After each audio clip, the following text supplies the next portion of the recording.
साथियों, बिहार में बाढ़ से भी बहुत नुकसान होता है। इसके लिए भी हमारी सरकार ने हजारों करोड़ रुपए के प्रोजेक्ट स्वीकृत किए हैं। इस वर्ष के बजट में तो पश्चिमी कोसी नहर ERM परियोजना के लिए मदद देने की घोषणा की गई है। इस परियोजना से मिथिलांचल क्षेत्र में 50,000 हेक्टेयर भूमि सिंचाई के दायरे में आएगी। इससे लाखों किसान परिवारों को लाभ होगा। साथियों, एनडीए सरकार किसानों की आय बढ़ाने के लिए अलग अलग स्तर पर काम कर रही है। भारत में उत्पादन बढ़े, दलहन और तिलहन में हम आत्मनिर्भर हो, यहां ज्यादा से ज्यादा फूड प्रोसेसिंग उद्योग लगे और हमारे किसानों के उत्पाद दुनिया भर तक पहुंचे। इसके लिए सरकार एक के बाद एक नए कदम उठा रही है। मेरा तो सपना है कि दुनिया की हर रसोई में भारत के किसान का उगाया कोई न कोई उत्पाद होना ही चाहिए। इस वर्ष के बजट ने भी इसी विजन को आगे बढ़ाया है। बजट में एक बहुत ही बड़ी पीएम धन धान्य योजना की घोषणा की गई है। इसके तहत देश के 100 ऐसे जिलों की पहचान की जाएगी जहां सबसे कम फसल उत्पादन होती है। फिर ऐसे जिलों में खेती को बढ़ावा देने के लिए विशेष अभियान चलाया जाएगा। दलहन में आत्मनिर्भरता के लिए मिशन मोड पर काम किया जाएगा। किसान ज्यादा से ज्यादा दालें उगाए, इसके लिए किसानों को प्रोत्साहन मिलेगा। दालों की MSP पर खरीद को और अधिक बढ़ाया जाएगा। साथियों, आज का दिन एक और वजह से बहुत खास है। हमारी सरकार ने देश में 10,000 FPO किसान उत्पादक संघ बनाने का बड़ा लक्ष्य रखा था। आज मुझे ये बताते हुए खुशी है कि देश ने इस लक्ष्य को प्राप्त कर लिया है। आज बिहार की भूमि 10,000वें FPO के निर्माण की साक्षी बन रही है। मक्का, केला और धान पर काम करने वाला ये FPO खगड़िया जिला में रजिस्टर हुआ है। FPO सिर्फ एक संगठन नहीं होता, ये किसानों की आय बढ़ाने वाली अभूतपूर्व शक्ति है। FPO की ये शक्ति छोटे छोटे किसानों को बाजार के बड़े लाभ सीधे उपलब्ध कराती है। FPO के जरिए आज तमाम ऐसे अवसर हमारे किसान भाइयों बहनों को सीधे मिल रहे हैं जो पहले उपलब्ध नहीं थे। आज देश के करीब 30 लाख किसान FPO से जुड़े हैं और बड़ी बात यह कि इसमें करीब 40% हमारी बहनें हैं। ये FPO आज कृषि क्षेत्र में हजारों करोड़ रुपए का कारोबार करने लगे हैं।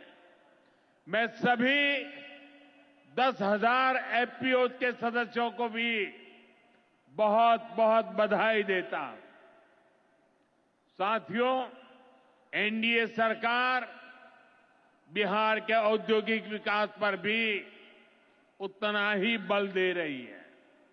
बिहार सरकार भागलपुर में जो बहुत बड़ा बिजली कारखाना लगा रही है, उसको कोयले की भरपूर आपूर्ति की जाएगी।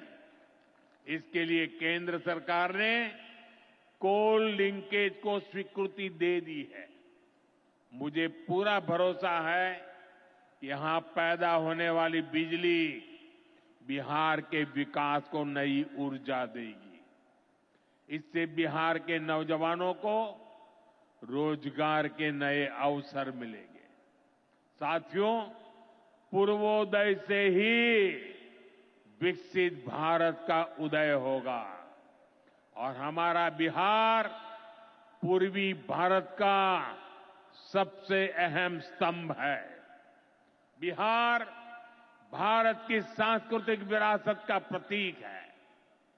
कांग्रेस आरजेडी के लंबे कुशासन ने बिहार को बर्बाद किया, बिहार को बदनाम किया।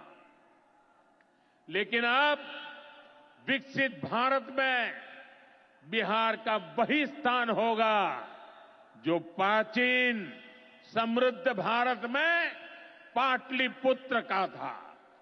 इसके लिए हम सभी मिलकर निरंतर प्रयास कर रहे हैं। बिहार में आधुनिक कनेक्टिविटी के लिए, सड़कों के नेटवर्क के लिए, जन कल्याण की योजनाओं के लिए एनडीए सरकार प्रतिबद्ध होकर काम कर रही है।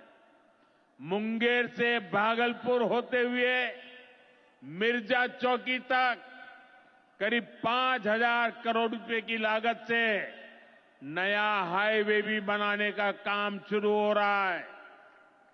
भागलपुर से औंसडीहा तक 4 लेन सड़क को चौड़ा करने का काम भी शुरू होने जा रहा है।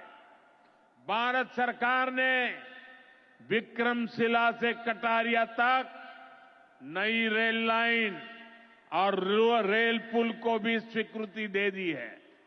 साथियों, हमारा ये भागलपुर सांस्कृतिक और ऐतिहासिक रूप से बहुत महत्वपूर्ण रहा है। विक्रमशिला विश्वविद्यालय के कालखंड में ये वैश्विक ज्ञान का केंद्र हुआ करता था।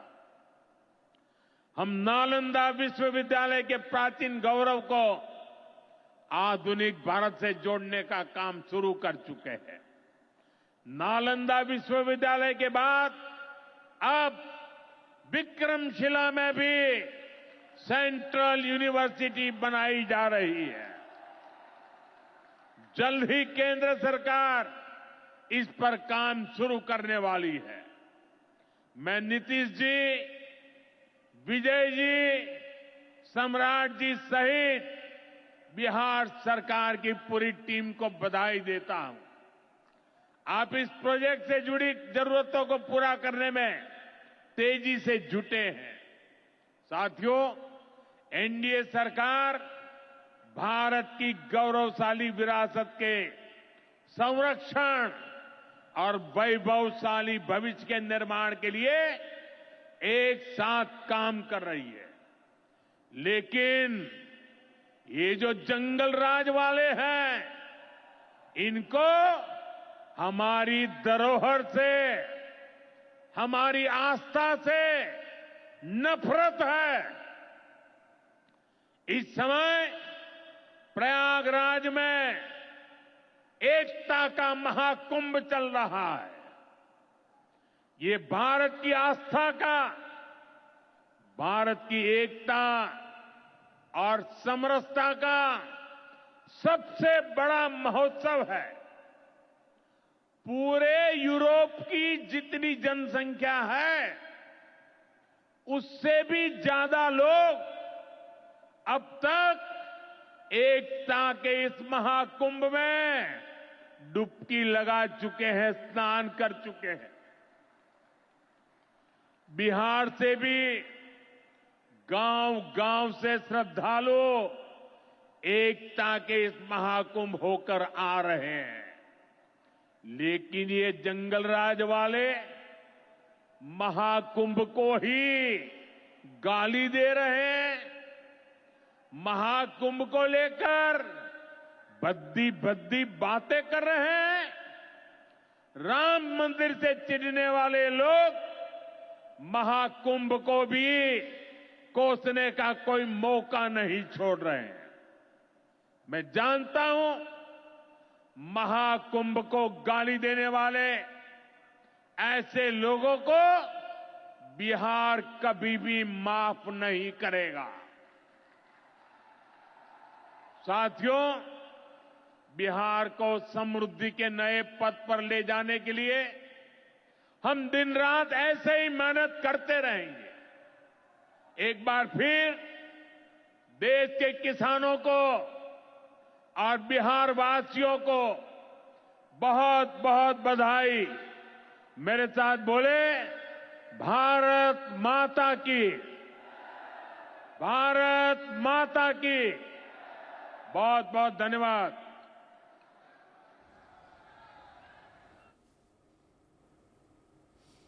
तो बिहार के भागलपुर से ये तस्वीरें आप देख रहे थे। प्रधानमंत्री नरेंद्र मोदी का संबोधन। दरअसल किसान